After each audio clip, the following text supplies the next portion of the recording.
bahwa ternyata di Bali ini ada pondok pesantren. Silakan Bapak Ibu sekalian, kalau memang memungkinkan di Badung dibuat pondok pesantren yang bagus, nih Giri Prasto sebagai bemper terdepan itu. Suatu yang aneh ketika seorang pemimpin di Badung mengatakan baru tahu itu loh.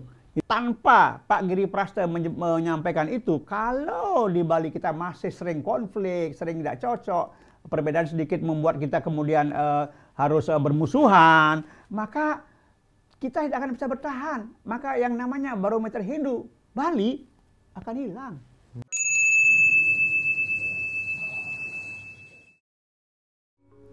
Om Swastiastu. Rahayu pemirsa Hindu Channel. Hari ini kita bersama dengan Aji Dewa Suratnaya yang berkesempatan hadir karena ada yang kerawuhan, Ji. Ya. Tapi topik sebelum nanti lagi. Oke. Gitu.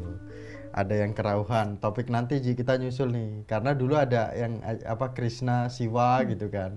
Nah, namun ada yang beda, Ji, ini. Kita ada tokoh Hindu yang berpengaruh di Bali, khususnya di Badung, yang saat ini sedang viral terkait dengan viralnya khususnya di lingkungan Hindu ya, Ji, ya. Iya. Kalau di saudara kita tidak tahu. Di lingkungan Hindu ini banyak yang tidak setuju atas pernyataan dari tokoh Hindu yaitu Pak Giri Prasto. Nah, namun kami dari Hindu Channel akan melihat dari sudut pandang kehinduan. Bagaimana seorang Hindu, bagaimana kondisi khususnya lingkungan yang bisa dilihat sebagai barometer Hindu. Bahkan dunia, Nusantara kan mungkin gitu, Ji. Ya. Apa bukan, mungkin Aji nanti akan bukan Nusantara. Bukan gitu Nusantara. Kan. Nah, mungkin Aji sebelum kita lihat dengarkan pernyataan Aji, kita lihat videonya sebentar ya, Ji. Oke. Boleh ya, Ji, ya? Boleh. Apa penasaran nggak, Ji, pernyataannya? Enggak juga lah. Enggak juga, Pak. Oke, kita coba simak videonya di Hindu Channel. Kemarin ketika di Jembrana, di Masjid Pahlawan, dan kami juga bersama MUI, begitu juga dengan ketua-ketua masjid, beliau sempat menyampaikan dengan kiai yang hadir pada saat itu, bahwa ternyata di Bali ini ada pondok pesantren. Silakan Bapak Ibu sekalian, kalau memang memungkinkan di Badung dibuat pondok pesantren yang bagus, nih Giri Prasto sebagai bemper terdepan itu. Kenapa? Betul apa yang disampaikan oleh Bapak Aji Warta. Ketika dulu pandemi COVID itu, kami menginisiasi dengan rapid test, dengan biaya yang tinggi. Saya sudah sampaikan, jangankan santri-santri kami yang ada dari Badung, satu kota, 8 kabupaten sebali pun Giri Prasto siap untuk mengembalikan ke pondok untuk belajar di situ. Aji Dewa, pernyataan tokoh Hindu kita, khususnya di Bali. Beliau statementnya sedikit tentang baru tahu di Bali ada pesantren. Pandangan Aji Dewa seperti apa? Kan Aji Dewa orang Bali juga, katanya. Iya. Beliau mengatakan bahwa baru tahu ada pondok pesantren ya. Sebetulnya kalau kita bicara Muslim di Bali itu sejak abad ke-14 sudah ada. Bahkan di Denpasar sendiri, di mana beliau menjadi bupati ya. Badung ya, di Badung lah. Seharusnya kan tahu bahwa di Denpasar Selatan itu ada, di Kepauan itu ada masjid besar, ya. Dan itu sudah berabad-abad mereka di situ turun temurun. Artinya bahkan tempat di Denpasar Selatan itu mungkin melebihi yang namanya pondok pesantren karena besar sekali. Saya pernah ke sana, saya meneliti dulu di situ, ya. Jadi adalah suatu yang aneh ketika seorang pemimpin di Badung mengatakan baru tahu itu loh. Ini agak unik ini. Lalu beliau mengatakan akan pasang badan begitu ya, akan pasang badan. Jadi bemper terdepan gitu. Dan memang sih kalau buat saya setiap tayangan itu saya pahami pasti ada motifnya ya, pasti ada motifnya. Cuma saja sebagai seorang pemimpin di Bali, walaupun hanya di Kabupaten Badung begitu ya, memang idealnya tidak perlu membuat pernyataan seperti itu. Ya memang kita paham, ini kan menjelang pilkada ini ya. Salah satu cara untuk mendulang suara ya mungkin seperti itu yang beliau lakukan. Tetapi ini kan memberikan pengaruh yang belum tentu positif untuk umat Hindu di Bali. Mereka punya semacam traumatis dengan jatuhnya dulu atau runtuhnya Majapahit di Jawa Timur kan. Jadi mereka akan terbawa kepada situasi di mana mereka sebetulnya sangat tidak setuju dengan apa yang disampaikan oleh Pak Giri Prasto ini. Seperti itu. Walaupun saya tahu dan kita yakin semua bahwa ini terkait dengan masalah politik. Ya. Terkait dengan pandangan kita tadi diskusi menurut Aji Dewa bahwa Bali sebagai barometer itu gimana, Ji? Apalagi Bali selama ini kan dianggap sebagai barometer Hindu. Tentu ada orang-orang atau umat Hindu sendiri yang merasa sakit mendengar pernyataannya Pak Giri Prasto ini. Ya pasti itu. Ya, apalagi selama ini memang dari 4 juta sekian penduduk Bali kan sudah banyak sekali yang non-Hindu yang datang dari luar. Selain yang memang sudah ada di Bali sejak berabad-abad misalnya. Kita tahu ada di Pegayaman, Singaraja, ada di Budekeling, di desa di Banjarsaren ya, kemudian di Kepaon dan Pasar, belum lagi Kampung Jawa di Tabanan, banyak sekali ya.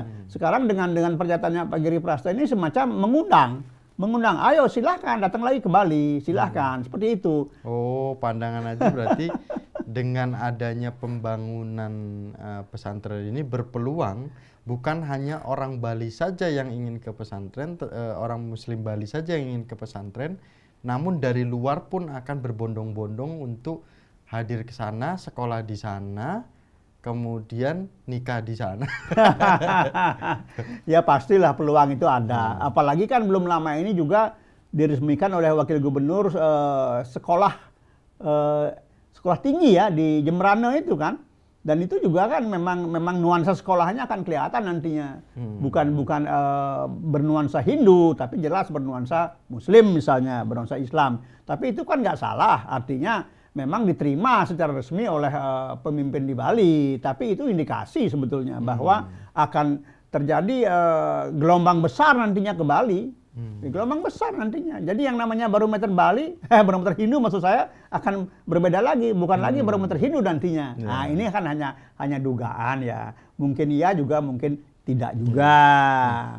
Kemudian apakah memungkinkan, Ji, bahwa kita sebagai orang awam atau sebagai orang awam yang Hindu, kita kadang juga sedang mengeluh terkait dengan pasraman kita rendah, sekolah Hindu kita rendah, bahkan TK PAUD hanya beberapa lah, mungkin SD. Nah, kita mau membangun sesuatu hal yang megah dan siap menjadi bemper, namun pasraman dan lain sebagainya, khususnya sekolah Hindu kita juga di luar sana sedang kendala, bahkan tidak ada dan bertahun-tahun. Iya. Dua hal ini gimana, Haji, menyikapinya? Ya, jadi begini, kalau yang saya tahu di Bali memang banyak sekolahnya, tapi umum tidak bernuansa agama Hindu. Ya, ini umum yang banyak. Dan celakanya kalau kita pantau ya sekolah anak TK misalnya itu jarang sekali, malah sangat berbeda dengan TK di luar Bali ya. Jadi di sana itu anak-anak TK atau SD ya mungkin yang swasta ya. Tidak ada yang mengucapkan salam Om Swastiastu ketika mereka datang atau tiba di sekolah, tapi bahkan menggunakan bahasa Inggris misalnya, ya seperti itu. Nah, kemudian yang kedua masalah pasraman juga, ya mungkin ini tidak lepas dari peran desa adat sebetulnya. Namun tentu sangat diperlukan perhatian pemerintah setempat, pemerintah daerah, ya bahwa ada semacam kebutuhan untuk menyeimbangkan antara kalau tadi misalnya Pak Giri Prasto bicara tentang pondok pesantren, ya mungkin juga ada yang harus diperhatikan dari pendidikan anak-anak Hindu kita di Bali misalnya. Jadi ada keseimbangan di sana. Ya seperti itu. Tadi ya Miko menyebutkan masalah pasraman, masalah sekolah-sekolah Hindu. Ya mungkin ini harus ada, ya harus berani seorang pemimpin di Bali untuk mengedepankan Hindunya sendiri, karena itu Bali memang mereknya Hindu, mereknya adalah Hindu Bali seperti itu. Jadi kembali kalau Pak Giri Prasta berani pasang badan untuk pondok pesantren, juga berani untuk melakukan semacam revolusi dalam pendidikan Hindu di Bali. Artinya tidak hanya sekedar pasang badan untuk pondok, tapi juga lebih lagi. Bukan hanya pasang badan, jiwanya dipasang, ya jiwanya dipasang untuk pendidikan Hindu di Bali seperti itu, ya. Jadi jangan hanya sebelah-sebelah, ya. Mungkin ini yang akan diharapkan. Namun demikian, Miko, buat saya sih ini bukan sesuatu yang aneh, ya. Tanpa Pak Giri Prasta pun menyampaikan akan memasang badan, sebetulnya di Bali juga diam-diam bisa berdiri pondok pesantren, Pak, walaupun mungkin tidak terang-terangan. Artinya begini, dibangun sebuah masjid misalnya, cuma di dalamnya ada pendidikan. Memang mereknya bukan pondok pesantren, tapi itu kan ya sama saja pendidikan juga namanya, walaupun mungkin bukan pondok secara resmi, ya, gitu. Dan bukan tidak ada pondok pesantren, ya. Kalau saya tidak salah, di Kerambitan Tabanan itu ada kok, ada pondok pesantren di sana, ya. Artinya begini, di Bali sebetulnya mungkin, ya, kalau saya tidak salah, ada beberapa pondok pesantren sudah berdiri. Mungkin masalahnya tidak pernah dipublikasikan. Dan yang kedua, kebiasaan umat Hindu atau warga Bali itu kan tidak terlalu pusing dengan hal-hal seperti ini. Artinya mereka hanya ya tahu mereka ada, tapi selama mereka merasa tidak terusik, maka mereka akan diam. Ya, orang mengatakan warga Bali itu toleransinya berlebihan, ya mungkin benar juga, tapi mungkin juga ada faktor lain karena dari pihak yang punya kewenangan tidak melakukan tindakan apapun seperti itu, ya. Jadi jangan kaget. Sekali lagi saya ulangi bahwa tanpa Pak Giri Prasta menyampaikan ini, bukan tidak mungkin pondok pesantren akan berdiri, dan itu kan bisa ditempelkan dengan rumah ibadah. Dan kita punya undang-undang untuk membangun rumah ibadah. Itu kan tidak salah kalau menurut undang-undang. Dan ingat, kita tidak bisa mencegah orang dari manapun masuk ke Bali dan mereka tinggal di Bali, berpenghidupan di Bali. Seperti itu nggak bisa. Ya, bagaimana sekarang kita gunakan, ya menurut saya, ya kita gunakan atau warga Bali menggunakan peluang ini sebagai momentum untuk kembali berjuang bersama-sama untuk mempertahankan Bali sebagai barometer Hindu. Ya, kalau selama ini kan mungkin semua orang menyadari bahwa kadang-kadang kita di Bali itu gampang sekali konflik, satu sama lain konflik, lalu memecah diri, memisahkan diri. Ini banyak terjadi. Nah, ini mungkin sebagai satu peluang, saya lagi peluang dan momentum untuk kembali rukun berjuang dan tetap kalau kita ingin Bali sebagai barometer Hindu di Nusantara. Kalau tetap ingin menjadi barometer Hindu Loh, Nusantara. iya. Namun kan Ji Dewa, kadang kita terhambat dengan sesuatu hal yang ketika kita melarang pembuatan tempat ibadah, kegiatan-kegiatan keagamaan, itu dianggap tidak toleransi. Kan gitu, Ji. Nah, namun bagaimana dengan di daerah lain umat kita yang mungkin pasraman tidak ada, karena tidak adanya anggaran, pembangunan tempat ibadah tidak diizinkan, karena tidak di lingkungan yang memungkinkan untuk bisa memberikan izin, gitu. Karena kan kayak kalau di Jakarta kan karena di lingkungan militer, Ya. seperti itu. Jadi secara pembangunannya itu akan pesat seperti itu, lancar. Nah, melihat hal ini bagaimana, Ji Dewa, kan seperti itu. Sebetulnya, toleransi loh, Ji. iya. Jangan dilarang. Sebetulnya dengan adanya undang-undang pembangunan rumah ibadah itu kalau betul-betul secara konsekuen dilaksanakan nggak ada masalah. Masalahnya kan ini Indonesia ini kan tidak satu daratan, tidak satu etnis, tidak satu budaya. Jadi orang yang beragama pun kadang-kadang punya perilaku yang tidak sama, walaupun agamanya sama, perilakunya berbeda. Nah, ini masalahnya.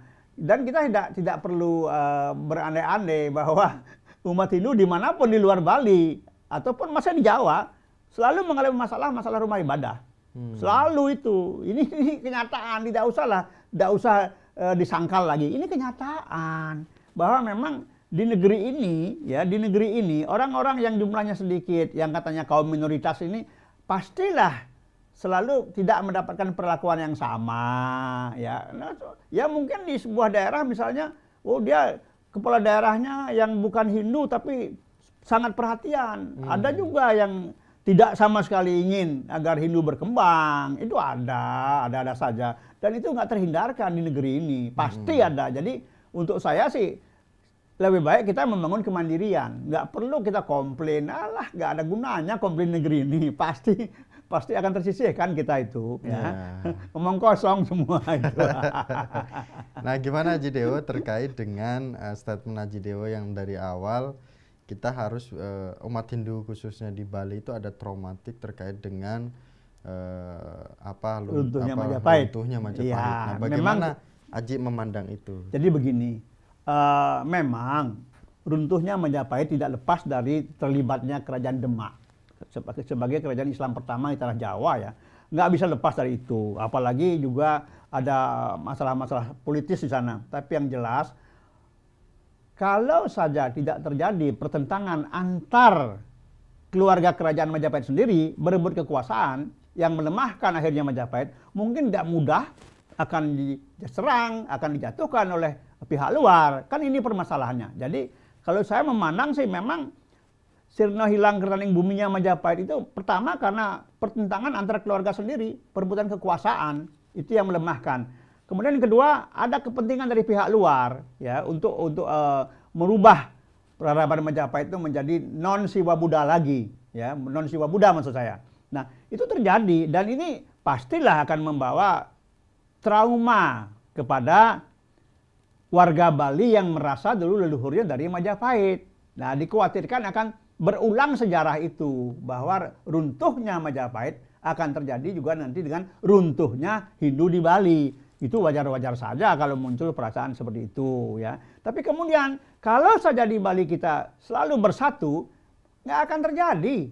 Dan dulu pun ketika Majapahit runtuh, sebagian ke Bali, nggak semuanya ke Bali, sebagian ke Bali, kemudian mereka membentuk klan-klan ya, ada soroh-soroh itu. Sebenarnya kan klan-klan ini diminta atau diinginkan atau diharapkan agar membangun kekuatan dengan masing-masing kemampuan, kompetensinya. Dan nantinya antar klan ini akan berkolaborasi, baru kita akan kuat. Bukan kemudian malah memecah diri.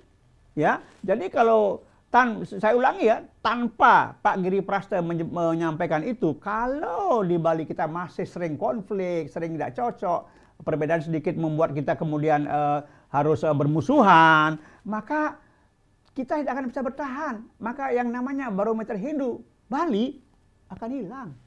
Jadi boleh kita trauma karena runtuhnya Majapahit. Tetapi kalau kembali kemudian kita malah memecah diri, ya sama saja, nggak ada gunanya nanti itu. Jadi satu hal, apapun yang menginginkan Bali misalnya runtuh seperti Majapahit, tapi kalau Bali tetap dengan satu pegangan, bersatu dia, ya tidak terpecah-pecah dengan banyaknya klan yang ada di Bali, maka tidak ada satu kekuatan pun yang bisa akan merubah barometer itu. Tidak ada. Karena lucunya lagi Ji Dewa, komentar-komentarnya netizen itu Ji Dewa. Apa komentarnya? Apa namanya? Kami dari Hindu Channel itu selain melihat videonya, kami melihat reaksi para netizen. Ada yang bilang, kami artikan bahasa Indonesia. Bali sudah banyak masalah, jangan buat masalah baru, jangan jadikan alat politik gitu. Kemudian lagi ada yang bilang, ini mohon maaf ini netizen atau komentar-komentarnya yang di kolom itu ada yang bilang Muhammad Giri Prasta gitu. Kemudian juga ada yang hanya untuk menuju sesuatu hal mengorbankan masyarakat Bali gitu. Banyak sekali Ji Dewa, tidak bisa disebutkan, namun dari sini apa yang disampaikan Haji Dewa itu benar bahwa warga atau umat Hindu Bali di sana itu tidak merasa nyaman dengan pernyataan beliau walaupun mendapatkan apresiasi dari luar. Seperti itu. Ini kita membahasnya tidak ada kepentingan sama sekali, namun ini juga untuk cermin para pemimpin kita di daerah-daerah mungkin ya Ji. Mohon kegiatan-kegiatan keagamaan Hindu di luar di sana itu bisa disupport, bisa didukung, bisa di ini, karena di Bali juga ya kayak Pak Giri Prasto sudah membuka diri kan Iya. gitu Ji. Mungkin dari sisi positifnya seperti itu Ji Dewa. Pasti ada tujuan karena mungkin Pak Giri Prasto juga menyelamatkan umat Hindu di luar dari daerah Bali. Mungkin Ji Dewa. Ini supaya agak adem aja Ji Dewa, jangan aja Ji Dewa.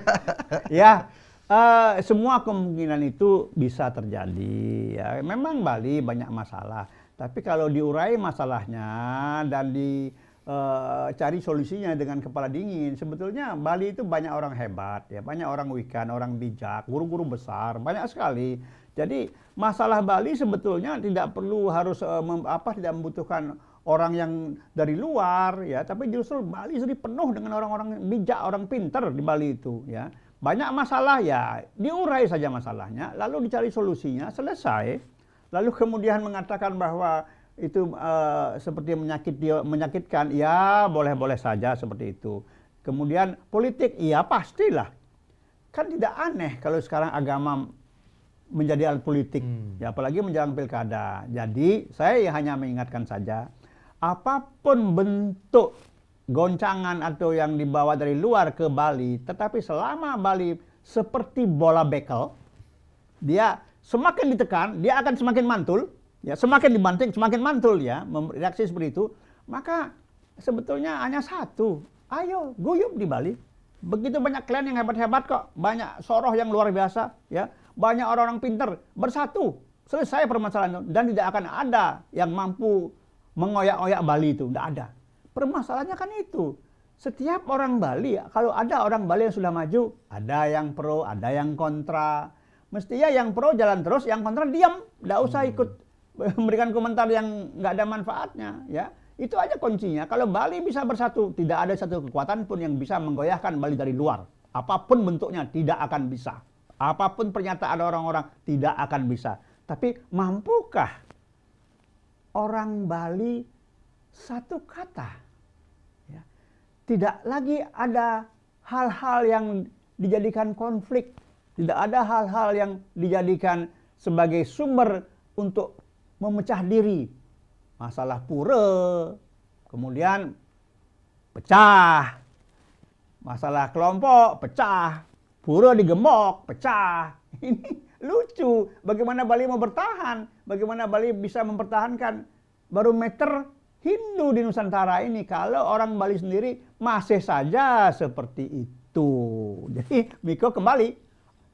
Sekali lagi saya ulangi, apapun goncangan dari luar tidak akan bisa membuat Bali goyah kalau Bali itu tetap dengan satu kata. Ayo kita bersatu, semua klan bersatu untuk menghindari jangan terjadi sirdo hilang kertaning bumi seperti yang dialami oleh Majapahit. Ayo. Suksema Haji Dewa. Nah, apa yang disampaikan Haji Dewa ini adalah kekuatan kita khususnya umat Hindu yang ada di Bali. Ya. Kemudian juga tetap semangat, tetap membangun jati diri khususnya juga yang ada di daerah-daerah. Pelan-pelan, jika kita rukun, jika kita guyup, tidak ada perpecahan, 100% umat Hindu akan Oh iya.